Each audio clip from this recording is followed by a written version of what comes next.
몇 년 전에 EBS에서 인간의 두 얼굴 다큐를 방영한 적이 있습니다. 이 작품이 잘 되어서 칸느에서도 상을 받은 걸로 얼핏 기억이 되는데요. 이런 실험이 나옵니다.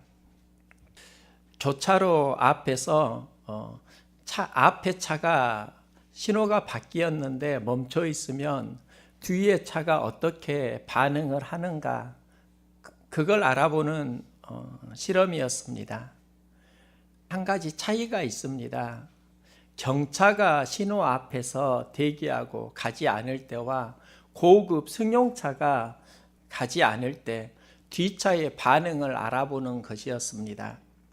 신호가 바뀌었습니다. 경차가 출발하지 않으니까 이제 뒷차가 반응을 합니다. 평균 3초 후에 경적을 울렸습니다. 10여 대 이상을 조사했는데 경차가 앞에서 가지 않으니까 사람들이 기다리던 시간이 평균 3초였다고 합니다. 그리고 앞차에게 신호를 보내는 겁니다. 그런데요, 고급 승용차가 출발을 하지 않고 있으니까 뒤에 있는 사람들이 경적을 울리는데 평균 10초 정도 기다려 주더라는 겁니다. 10여 대 이상을 조사해서 평균 시간을 나눠보니까 경차에게는 3초 정도의 기다림이 있고 고급 승용차에게는 한 10초 정도의 기다림이 있더라. 이걸 방영을 했는데요. 이게 무엇을 보여주냐면 사람들은 환경에 따라서 기준이 달라진다는 겁니다. 나는 어떻게 살아가는가, 기준이 동일한가, 잠시 이런 생각도 해보았습니다. 자유로워지려고 하는데 내가 경험하는 아픔에는 민감합니다. 목사로 살아가면서 많은 가족을 만나게 되는데요. 상담을 하다 보면 일반적으로 힘들다, 불평하는 그런 수준이 아닌 분들이 좀 많이 있습니다. 신음으로 얼룩져 있는 분들이 제법 있습니다. 그분들을 만나면 이런저런 이야기를 나누고 위로를 해 주는데요. 저는 그분들의 모든 이야기를 들으면서도 시간이 지나면 나의 문제처럼 심각하게 느껴지진 않습니다. 타인에 대한 것에 둔감하게 되고 이건 어쩔 수 없는 삶의 모습들이고 이런 모습 속에서 나도 두 얼굴의 모습을 가지고 있구나. 어렸을 때 두 얼굴의 사나이가 있습니다. 브루스 버너가 과학자입니다. 그가 방사능 실험을 하다가 나중에 그의 몸에 이상이 나타나게 되고 이제 감정이 폭발하게 되면 헐크가 됩니다. 브루스 배너, 헐크 두 얼굴을 가졌습니다. 하나는 과학자로 살아가는 인생이고 다른 하나는 괴물로 살아가는 인생입니다. 브루스 배너와 헐크, 이 두 인물을 보면서 우리는 생각할 수 있습니다. 누가 진짜일까 하는 것입니다. 브루스 배너도 브루스 배너이고 헐크도 브루스 배너입니다. 단지 한 사람에게 두 성품이 따로 존재한다는 것입니다. 이 이야기는 우리들의 이야기이기도 합니다. 나라는 존재가 있는데 교회에서는 목사의 뇌가 있고 또 가정에서는 남편의 뇌가 있고 자녀의 아빠의 뇌가 있습니다. 다양한 모습을 가지고 있습니다. 그런데 문제는 내 신분이 목사 정체성에 가장 집중을 해 있는데 목사답지 못하게 살아가는 많은 모습들이 있다는 것입니다. 나는 참 이중적인 인간이야. 이렇게 생각할 수 있고 또 이 생각이 나를 아프게 할 수도 있는데요. 그런데 다르게 생각을 해 보았습니다. 목사다운 나도 나일 수밖에 없고 목사답지 못한 나도 나일 수밖에 없다는 겁니다. 목사다운 나는 나이고 목사답지 못하는 나는 내가 아닌 게 아니라 내 안에 공존하고 있다는 겁니다. 말씀으로 기도하면서 환경을 이기려고 몸부림치는 나도 나이지만 감정이 출렁이고 낙심하고 지쳐있는 나도 나라는 겁니다. 목사다운 나도 있고 목사답지 못한 나도 있는데 하나님은 무엇을 보실까? 하나님께서 보시는 게 있습니다. 그것은 그 사람의 방향성을 보십니다. 바울도 죄의 속성에 사로잡혀서 신음합니다. 그가 성령을 만나면서 세상을 이기는 사도가 됩니다. 사도 바울이 자랑하는 게 있습니다. 예전에 주님을 만나지 못했을 때의 나와 주님을 만난 이후의 나, 이게 다르다는 겁니다. 예수님을 만난 나를 자랑합니다. 성령 충만하지 못했을 때의 나와 성령 충만하면서 세상을 이기는 나, 세상을 이기는 나를 자랑하고 있습니다. 바울이 간증하는 건 한마디로 말하면 방향성이라고 할 수 있습니다. 삶의 위치는 힘들고 어려울지라도 방향성이 좋으면 하나님 기뻐하십니다. 성경 본문을 통해서 방향성이 좋은 사람 거라사 광인의 이야기를 하려고 합니다. 삶의 위치가 어려운 분이 있는데요. 성경에서 거라사의 광인은 그것을 잘 보여줍니다. 몸의 자리는 무덤 사이를 두고 살아갑니다. 무덤 사이라는 말은 소망이 사라진 곳, 죽음이 머무른 곳, 최악의 환경을 이야기합니다.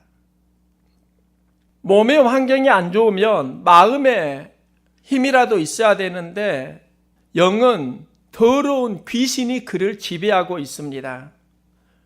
영이 귀신에게 지배를 당하니까 컨트롤되지 않습니다.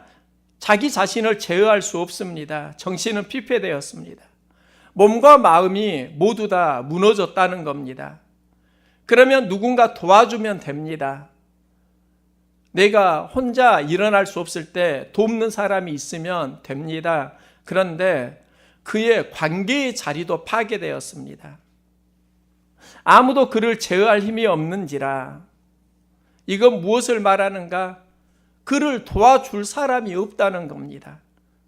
몸은 무덤 사이 최악의 환경, 그의 정신은 귀신, 더러운 귀신, 이 더러운 귀신이 보통 귀신이 아니라 군대 귀신, 완전히 그의 영이 피폐되어집니다.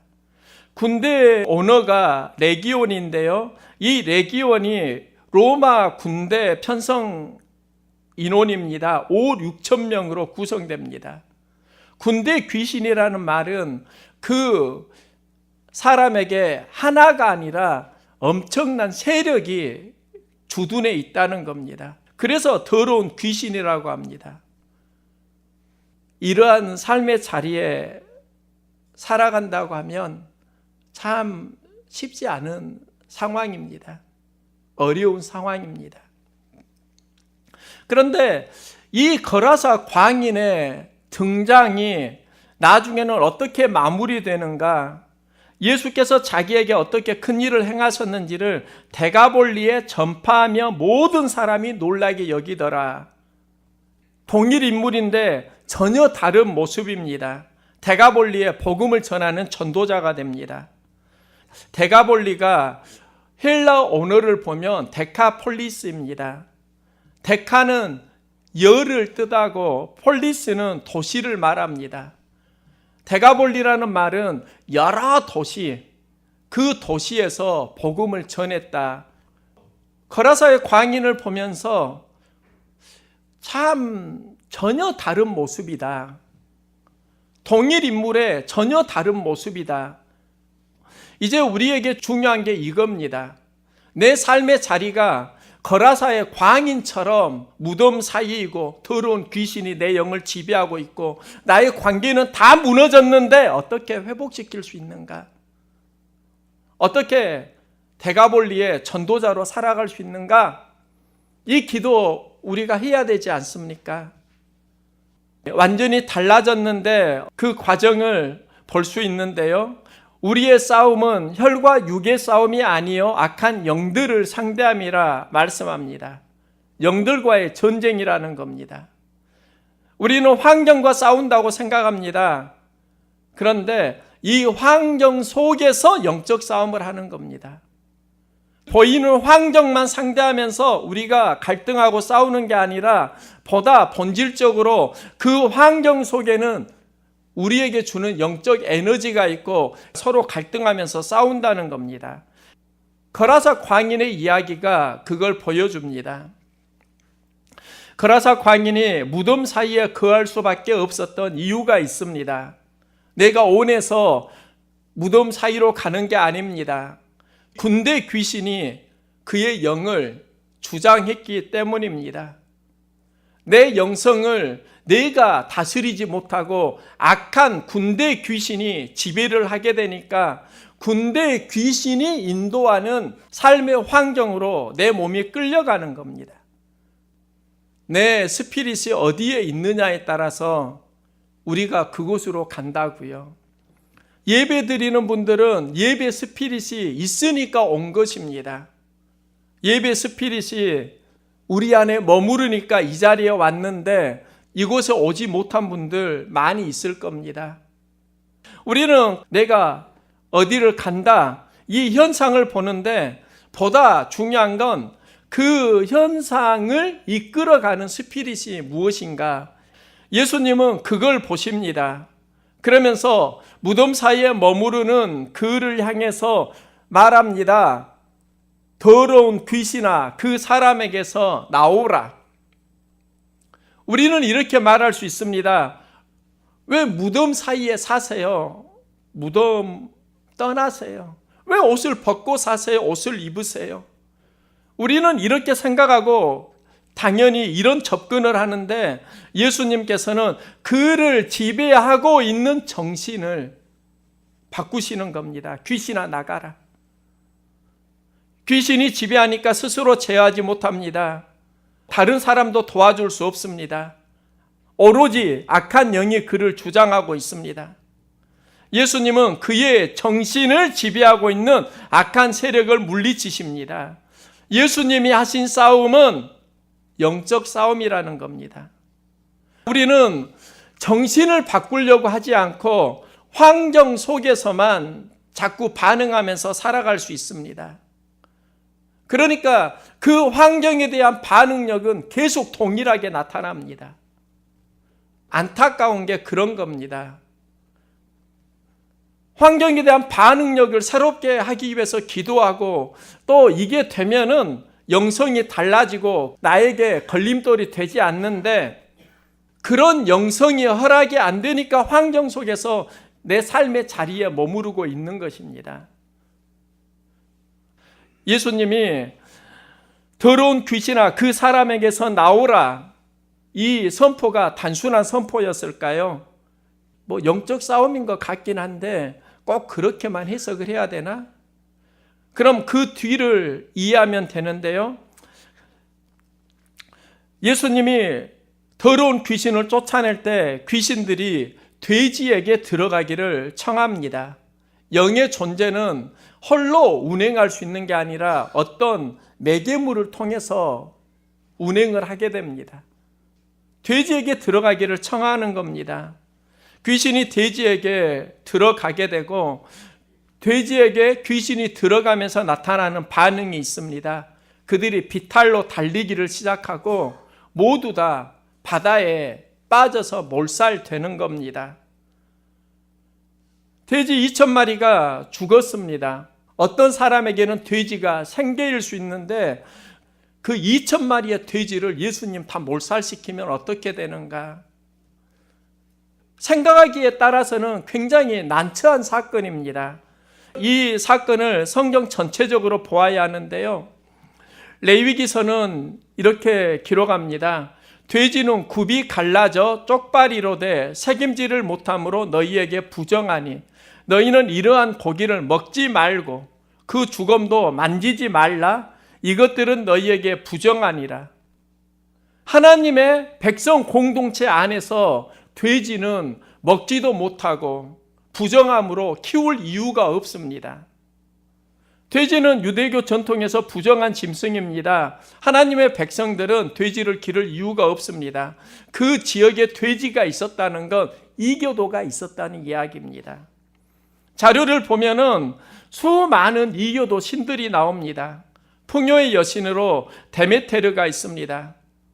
그리스 신화의 곡물과 수확의 여신입니다. 올림포스의 12신의 하나입니다. 제사를 드릴 때 돼지가 제물로 쓰여졌습니다. 또 농정신 마르스가 있습니다. 로마의 풍요와 농경의 신입니다.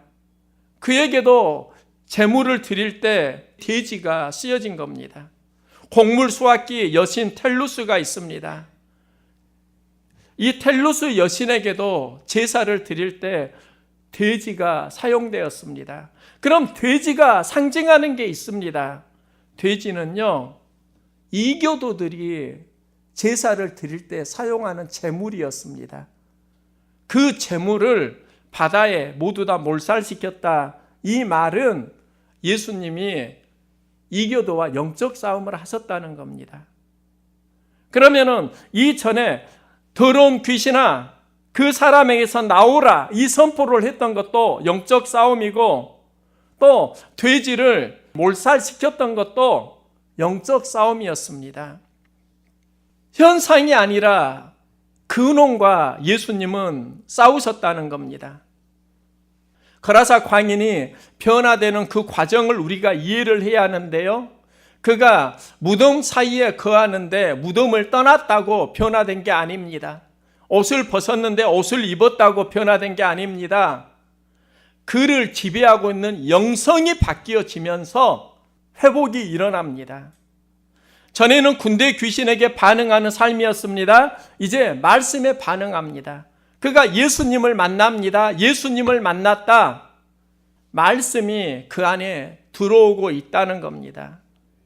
여기에서부터 새로운 변화가 일어난다고요. 우리도 이 시대를 살아가면서 영적인 민감성을 가지고 예수님께 반응하는 삶을 살아갈 수 있기를 소망합니다. 여기서 진짜 변화가 일어난다는 겁니다. 군대 귀신에게 반응하던 삶이 말씀에 반응하게 되고, 말씀에 반응하면서 데가볼리의 전도자가 됩니다. 전혀 다른 삶이 그에게 펼쳐집니다. 무덤 사이의 인생이 데가볼리의 복음을 전하는, 하나님 나라를 선포하는 전도자의 인생이 되는 것, 이게 바로 우리가 추구해야 하는 진짜 변화 아닙니까? 우리는 데가볼리의 전도자 거라사 광인을 보면서 그의 이야기라고 생각할 수 있는데요. 그 거라사 광인의 모습을 보면 특징이 있습니다. 예수님이 그에게 다가가니까 하나님의 아들 예수여, 하나님의 아들 예수여, 이 말은 신앙 고백입니다. 누구의 이야기일까요? 우리들의 이야기 아닙니까?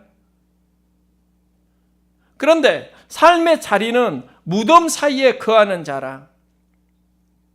신앙 고백은 있는데 생명을 누리지 못하고 어둠의 권세에 사로잡혀 어둠의 권세가 좋아하는 장소에서 머물러 살아가는 삶, 혹시 우리들의 이야기 아닙니까?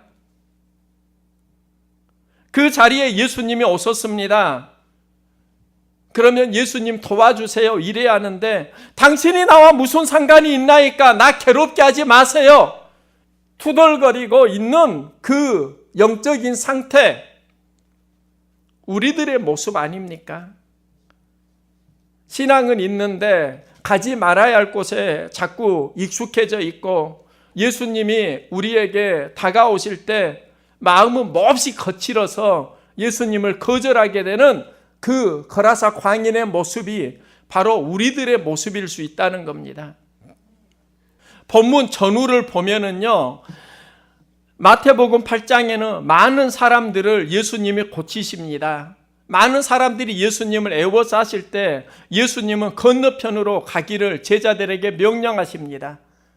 강력하게 건너편으로 건너가자 말씀하십니다. 그리고 가신 곳이 거라사에 귀신 들린 자를 만나는 사건입니다. 마태복음 8장에 이렇게 나와 있고 마가복음 4장에도 예수님의 큰 무리를 상대하시고 하나님 말씀을 비유로 전하시고 날이 저물 때 배를 타고 저편으로 가자고 하십니다. 저편이 바로 거라사 귀신 들린 사람을 만나러 가는 곳입니다. 누가복음 8장에도 동네마다 큰 무리가 예수님을 따라옵니다. 하나님 말씀을 그들에게 전하시고 이제 배에 오르시고 호수 저편으로 가시는데 그 자리가 거라사 광인을 만나는 자리입니다. 그러면 여기에서 우리가 알 수 있는 게 있습니다. 서로 대조를 이룬다는 겁니다. 거라사 광인을 만나기 이전에는 수많은 무리들과 사람을 상대하셨고 이제 강 저편에는 군대 귀신 들린 한 사람이 있습니다. 그 영혼을 바라보고 예수님이 가십니다. 강 이편에는 그를 따르는 수많은 사람이 있고 강 저편에는 군대 귀신에 사로잡힌 거라사의 광인 한 영혼이 있습니다. 그리고 그 가는 과정 속에 풍랑이 있었는데 그에게 가니까 거라사 광인은 이렇게 말합니다. 당신이 나와 무슨 상관이 있나이까 나 괴롭게 하지 마소서. 그를 바라보고 찾아왔는데 예수님 앞에서 하는 이야기가 그런 겁니다. 예수님 환영할 힘이 없습니다. 나 괴롭게 하지 말라니까요. 나 더러운 귀신에 사로잡혔어도 내 마음대로 살아갈 거니까 터치하지 마시라니까요. 이 말을 하고 있는 것입니다. 이 이야기가 거라사 광인의 이야기이면서도 이 시대 우리들의 이야기일 수 있습니다. 나를 만나러 오신 예수님, 풍랑을 헤치고 십자가에서 피를 다 쏟으시고 그리고 만나러 오신 예수님인데 나 이대로 살려고 하니까 예수님 나 괴롭게 하지 말고 그냥 놔두라니까요. 당신과 내가 무슨 상관이 있어요. 이 이야기를 하면서 살아가는 그 거라사 광인이 우리들의 이야기일 수 있다는 겁니다. 악한 세력이 그를 지배하고 있기 때문입니다. 여러분, 우리는 영적 싸움을 하게 되는데요. 우리를 지배하고 있는 영성이 무엇입니까? 혹시 악한 세력이 나를 지배하고 있지 않습니까?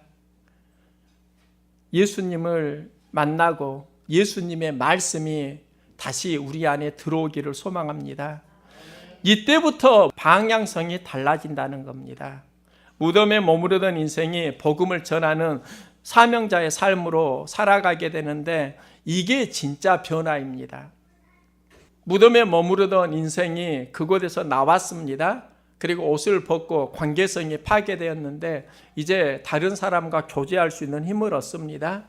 이게 우리들의 감사의 고백일 수 있는데 거라사의 광인은 한 단계 더 나아갑니다. 더 나아갑니다. 데가볼리의 전도자로 살아간다는 겁니다. 어둠의 세력에 사로잡혔던 인생이 곳곳에 다니면서 하나님이 나에게 행하신 일을 전하는 삶, 이게 바로 하나님이 진짜 기뻐하시는 기적일 수 있습니다. 우리는 계속 이 싸움을 하게 됩니다. 하나님께서 이스라엘 백성을 애굽에서 이끌어내셨습니다. 애굽은 바로가 통치하는 곳입니다. 이스라엘 백성을 애굽에서 이끌어내신 이유가 있습니다. 바로는 자기 백성이라고 내 노이라고 말하는데 하나님께서는 이스라엘은 내 백성이고 내 백성을 보내라.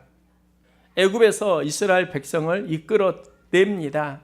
그리고 내 백성으로 하나님의 백성으로 살게 하기 위해서 가나안으로 이끌어 가십니다. 애굽에 있으면 바로의 백성이고 가나안의 약속의 땅으로 가면 하나님의 백성인데 하나님의 백성이 애굽의 바로의 백성으로 살 것인가 가나안에서 하나님의 백성으로 살 것인가 이 갈림길을 광야에서 경험합니다. 광야는 어떻게 이해를 해야 합니까? 하나님의 백성으로 살아가기 위해서 훈련받는 곳입니다. 이 훈련의 핵심이 있습니다. 방향성입니다. 광야에 있으면서 고난을 만나고 어려움을 만날 때 백성들이 말합니다. 모세와 아론을 원망하고 어찌하여 여호와가 우리를 이 땅으로 인도하여 칼에 쓰러지게 하려 하는가? 우리 처자가 사로잡히리니 애굽으로 돌아가는 것이 낫지 아니하랴. 서로 말하되 우리가 한 지휘관을 세우고 애굽으로 돌아가자. 어려움을 만날 때 이 삶이 좋았어. 애굽으로 돌아가자. 이 이야기를 하고 있습니다. 바로의 백성으로 살겠다는 겁니다. 이건 우리들의 이야기라는 겁니다. 삶의 현장에서 어려움이 있을 때 하나님을 불평 원망합니다. 고난이 있을 때 하나님을 향하던 믿음의 방향이 세상으로 또 나의 옛사람으로 향하게 됩니다. 그러면서 애굽으로 돌아가자.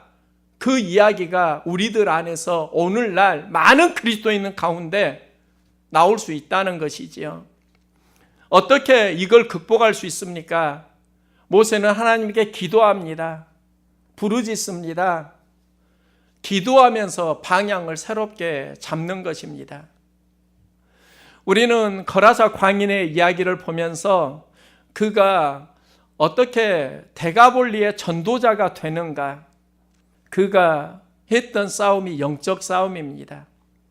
말씀이 들어가면서 마귀의 스피릿이 예수 그리스도의 스피릿으로 바뀌어지게 되고 말씀 스피릿으로 바뀌어지니까 그의 삶의 방향이 달라집니다. 귀신이 주장하면 거라사 광인 무덤에 머무르게 되는데 예수님을 만납니다. 말씀을 만난다는 겁니다. 여기서부터 전도자의 삶을 살아갑니다. 우리가 무슨 일을 만날 때 그 사건을 환경에서만 해석할 게 아니라 그 환경을 지배하고 있는 영성을 볼 수 있기를 소망합니다. 나를 무엇이 지배하고 있지? 어쩔 때는 그냥 스치는 생각으로도 하지만 때로는 무릎 꿇고 기도하면서 영적 싸움을 하고 기도하면서 일어나고 다시 방향성을 잡고 나아가는 겁니다. 그러면서 하나님의 백성으로 살아갈 수 있는 것입니다. 바로의 백성으로 살 것인가? 하나님의 백성으로 살 것인가? 이제 새해가 시작이 되어집니다. 2019년도 구정 새해로 맞이하게 되는데요. 어떤 마음을 품어야 할까요? 방향성에 하나님의 영성을 품을 수 있기를 소망합니다. 새해에는 내 삶의 방향성이 거라사 광인의 위치에서 데가볼리의 전도자의 삶으로 이 비전을 붙들고 함께 기도할 수 있는 스피릿이 살아날 수 있기를 소망합니다.